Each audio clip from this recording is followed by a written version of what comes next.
everyone. I'm here today with Tanya Mariottini. Hi, Tanya. How are you? Hi, Jen. I am great, and I am so excited to be here today to talk with you about the Move to Fight Hunger Challenge sponsored by Weichert.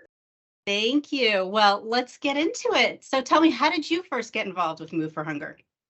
So I was reflecting on this when you asked me the question, and I cannot remember the exact year. I know Move for Hunger started in 2009, and I found out sometime in the 2000s, actually through my relocation management company. And they had brought to me about Move for Hunger as a great sustainability opportunity. And I was like, this is so cool. I love it. And for those who know me, I really care about sustainability. I do have a passion around food insecurity. And so it was just very natural to become involved. And then in 2018, Move for Hunger started their first corporate action network, also known as the CAN.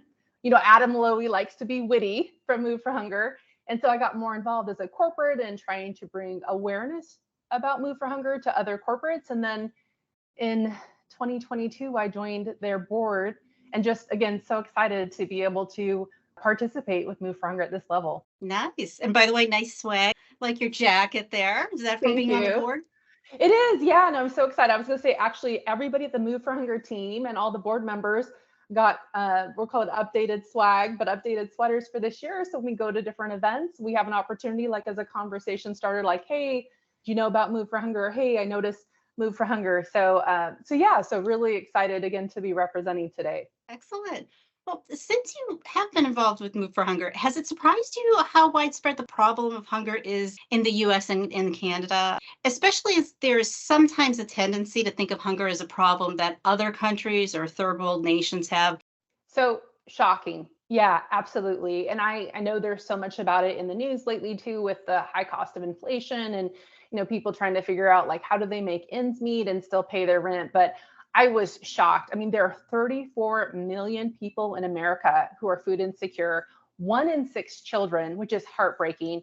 And there are 6 million people in Canada who are food insecure and don't know where their next meal will come from. And growing up, like I was always very fortunate, but you knew a few people who were maybe struggling or a few families, but to hear the actual numbers is staggering. And yeah, I always thought of it as more as like, this is an issue in other countries. This can't be an issue in the US or very developed countries like the US and Canada. So I think it's just one of the reasons that I'm so passionate about Move for Hunger is really bringing visibility to an issue that I think a lot of people don't realize exists in their own community. Yeah. So, I mean, you've been doing this for a couple of years now, so you've probably learned one or two things. What's probably the most valuable thing that you've learned with your time with Move for Hunger? I don't know if it's the most valuable, but a couple of things that were really insightful to me. And one of those is that it's just not about the food, it's about the quality of food. And one of the things Move for Hunger has really been focused on is fresh food, healthy food, working with farmers, working with different suppliers, right? It's not, I mean, it's great and you need all the staples and everything to have a balanced nutritional diet, right? But also really wanting to bring fresh food to folks who are food insecure. So that's been really eye-opening for me, and it's a focus for Move for Hunger right now. The other item, which again, as we just talk about sustainability in general, did you know that food waste is 8% of all greenhouse gas generation? And most of that is actually methane, which is more toxic for the ozone. I should have wrote the stat down, but it's over $1,000 per family that we waste in food, that we throw away, that we buy, that we don't eat. And if all of that could be redirected, we wouldn't even have food insecurity, right? So some of those, again, are just really interesting to me. I hadn't really thought about the food waste and the impact on our environment. I know in our industry, we always seem to rally around really important causes, and it certainly has embraced Move for Hunger.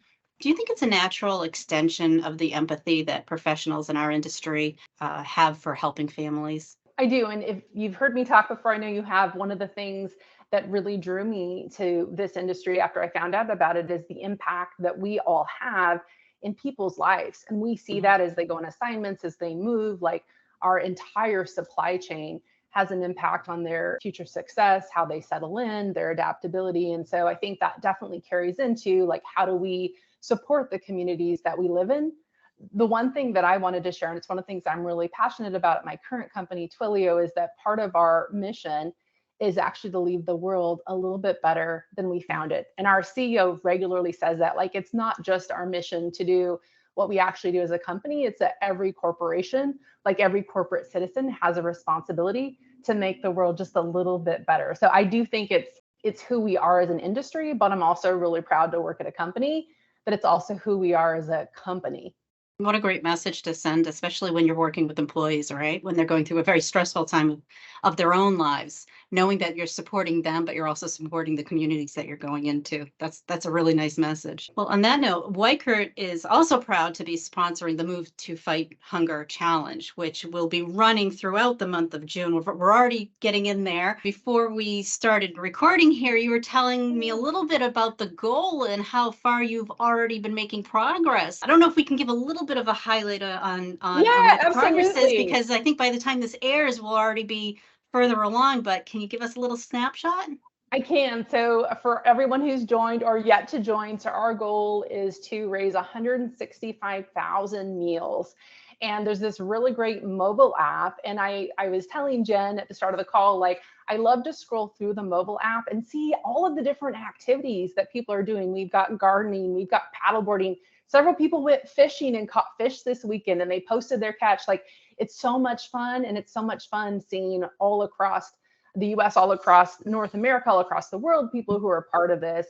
So, not to be a spoiler, but as of this morning, we were about 20% to goal already. So, this is a really, Wow. like, everybody's really energized and enthused for this. So, I am so excited. I am so confident that we're going to reach our goal. And everybody who's already out there, like, keep on keeping on and post the photos because I'm really enjoying seeing what everyone's doing. And for those who haven't joined yet, like, the month is early and every step, every cooking, every class, every hot yoga, like, you Mhm. can bring meals to people who are food insecure. So join, it's not too late to join and get involved. Yeah, and we have to give a lot of credit to Adam, right? I mean, he really started this, and he's made so much progress in this area, and we see him at a lot of conferences, and he's spreading the good word in this regard. He does a lot of truck pulls, right? Yeah, no, Adam, and I would say the entire Move for Hunger team, Mhm. they've just got a stellar group of real passionate people in different parts of the Mhm. supply chain and segments, really making a difference and bringing visibility to it. Attending your local regional conferences, attending ERC, please, if you have questions, if you want to get involved, reach out to anyone. Definitely reach out to Adam. Reach out to me. Like, I would be glad to share with you about different ways you as an individual or as a company, folks can get involved. Wonderful, wonderful. And so you've done this before. Is there anything else that you want to see come out of this challenge this year? Every year we excel from the year before. And I would say, what I would encourage people to do, or what works well for me, is a little healthy competition. So my I guess call to action to everybody is, get your friends and family involved, get your coworkers involved. I think Jen and I at the end of this call are going to have a little friendly competition, probably around who can raise the most meals, right? But Uh-oh. personally, I think it makes it a little bit more fun, and it's for a good cause, right? So All definitely right, encourage folks to get other you're people on. involved, and yeah, perfect, game on. And So is this your yeah, and then we personal can share. strategy? It is a personal strategy, yes. I find that a little friendly competition tends to get folks a little bit more engaged, right? And again, it's fun. You share a Mhm. photo, I share a photo, we share photos. I share with you my steps. You're like, oh, I got to do just a little bit better than Tanya, so I'm going to just do a few more steps, or I'm going to do a little gardening tonight. So again, it's all for a good cause. Yeah, I would say that's my favorite part is the sharing of the photos. I do like going in and looking at and checking out other people's photos every day, seeing what they're up to, which is the nice part of it, especially this time of year when everybody's getting outside. Any tips for people who are new to the challenge this year or returning participants who do want to up their game, other than being Yeah. super competitive? Well, and I didn't say super competitive. I just said a little friendly competition. But I think the other thing to call out is that there are so many different activities that you can do, right? I mean, people are reading books, it can be activity as far as running, walking, cycling, yoga, it can be cooking, it can be giving back. Like, there are so many things that you can do. So I would just say, like, the opportunities to raise meals are endless. So think about what you enjoy doing, what you're good at, what you'd like to be more involved in, and do that. Because I don't want, like, for anyone who's out there, I don't want you to think like, oh, this is just like physical movement. And if you have any ability challenges, like I can't get involved. It's not. Like you can literally do a million different things. It's just getting active, moving and doing something. And again, educating yourself a little bit more about food insecurity. So I think I would just share for everybody new that it can be anything, and that people that are already out there, like, hey, if you plateaued with just the walking every night, like do something different. And maybe to what you were saying, Jen, like scroll through the photos on the mobile app, and maybe you'll get inspired by something that someone else is doing. And you're like, hey, that's a great idea. I would really like to do that. I'm interested in that, or I already do that, or I used to do that. I'm going to do that towards this challenge. Yeah, there's a lot of people with pets too. You can do a lot of things with pets, walking dogs, even just playing with your pets. That counts, right? Yes, it does. And I'm so glad you brought that up. And I can't believe I forgot to say that, because that is one of my favorite things too, scrolling through and looking at everybody's pets that are out and about and exploring different places. So absolutely bring your pets, your fur babies. They're part of your extended family. It's part of that maybe healthy, friendly competition with others. Absolutely. Thanks for bringing that up, Jen. Great. All right. So spread the good word. So if somebody in our industry wants to get involved with Move for Hunger, how can they do it? And I know we're gonna put the information here on the screen, but if you can tell us as well. Yeah, no, absolutely. Well, the Move to Fight Hunger Challenge, so very easy, sign up, get involved.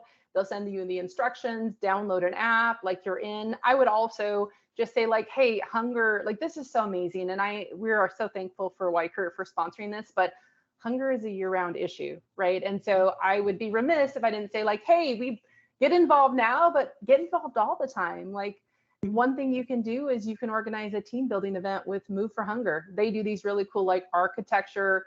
You mentioned earlier truck pull. Stay tuned, but there will be multiple truck pulls throughout kind of the summer, fall months this year. Would love to see you. So much fun. And FY, it is really hard to pull a truck. Like I imagine it to be hard, but it's actually really, really hard. But it's a lot of fun, a lot of teamwork, again, friendly competition. One of the other things you can do if you're corporate like me, you could add Move for Hunger to your reload policy, right? You can create the opportunity for people to donate food when they move and provide additional awareness about food insecurity. You can do simple things. Follow Move for Hunger on social media, share their posts, like their posts, like bring more awareness to the organization. Another one, which is fun, is that you can set up a food drive. If you go to the Move for Hunger website, they'll give you all of the supplies, and you can do a food drive in your neighborhood at any time. It's so great. I've seen a lot of people and their families getting really involved in this. So as another suggestion, or of course, Move for Hunger always needs donations too. So if you're just feeling charitable and you want to make a donation, like feel free. So I say like, get involved in the Move to Fight Hunger Challenge, but hunger it's a year-round issue. And so there are opportunities for you to support Move for Hunger throughout the year. We have to end with one last question. This is our question that we ask everybody who joins our Make Work Happen video. Tanya, how do you like to make work happen? So I love to collaborate with other people. I think it is so important to hear from everyone, their diverse perspectives, their different backgrounds, to brainstorm, to come up with the best idea, the best solution, the best outcome, because I just feel like everyone brings so much to it. So collaboration for me is by far the best part. That's how we make work happen. The other thing I love is I love being surrounded by lots of other like really bright, intelligent, experienced people. And I just feel like that helps like sharpens your mind, right? Like sharpens your tool set. And so, yeah, for me, it's all about collaboration. That's how we get everything done. It takes a village, right? So it takes a village. It takes all of us collaborating and partnering together for the success of our program. But really, to what you said earlier, Jen, so part of what we do is really the impact that we have on people, on employees' lives, right? And it takes all of us to make that a positive experience for them. You're in the right role for it. It's been great collaborating with you. I'm looking forward to seeing you on the challenge. I'll be looking for your scores. And thank you so much for your time, for spreading the good word. Thank you so much. Thank you again for the opportunity, and a big shout out to Weichert for your support of the Move to Fight Hunger Challenge and for your ongoing support of Move for Hunger. It's so appreciated. So, and I look forward to seeing everybody on the mobile app. So we'll see you there. All right. Take care, everyone.